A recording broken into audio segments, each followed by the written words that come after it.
Hey Fools, Evan New here today, and I'm joined with Eric Bleeker and Jamal Carnett. We're looking at tablet lineup going into the holidays. Right now in front of us we have the iPad mini with Retina display and the Google Nexus 7 2013 model. These two are probably going to be the two big sellers in the 7 to 8 inch small tablet market this holiday season. Big price difference though. How do you think they're going to compete? One's at $230, one's at $400. Well, I think they won't compete because the iPad mini is going to be sold out, so good luck buying it. I mean, it's going to be pretty tight supplies. You know, I think at the end of the day, an important area, Apple has raised prices on this, which might price it out, especially, you know, you look at holiday season, buying for people might price out to some extent, but you know, it's just one of the great things that Apple's done is so many people, and you look at buying intent, especially in that teenage segment, it's hugely skewed towards the iPhone. That's actually been a place that Apple's increasing. And not just that, but you look at maybe a hidden weapon like an iPod Touch. It's a device that you give kids frequently before they even have cellular access in phones.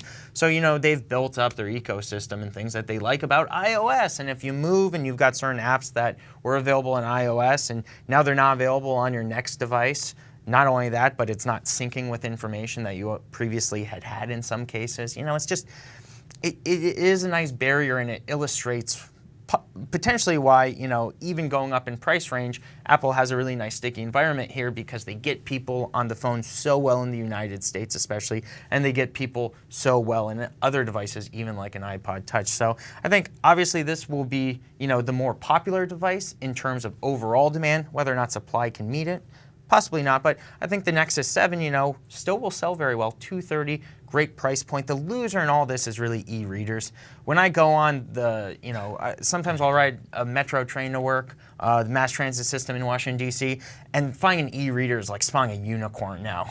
You just cannot find them. A couple years ago, they were ubiquitous, and it's because tablets have so doggedly pursued the low end of the market and pushed down, and there's just no reason really anymore to buy e-readers or other devices, you know. Standalone devices. Yeah, we've just moved to a tablet being such a good, you know, all-in-one device at that low end, and especially with Retina displays now, very easy on the eyes, you know. It's beautiful to read. So I think they'll both be winners, and I think demand for this will be strong, and I think even with the price point increasing a bit, you know, it is strengthened by Apple's broader reach across smartphones. Right, I think that the ecosystem stuff is really, I think, where that price difference comes into play. I mean, ASUS is still shipping a lot of these Nexus 7s. I mean, last quarter, IDC estimated they're around 3 to 4 million or something. So that's a pretty strong number. Not going to compare it to Apple, but still pretty respectable for any non-Apple tablet player. But I think the big thing you're paying for $170 is the tablet ecosystem, because Apple's brought this up a lot lately, and you know, I mean, they hammered these points home, but they really have a good argument here in that. On Android, tablet apps are still not optimized for tablet displays. So you just have this poor experience relative to an iPad. Or on the iPad, Tim Cook recently said they're almost up to 500,000 tablet optimized apps.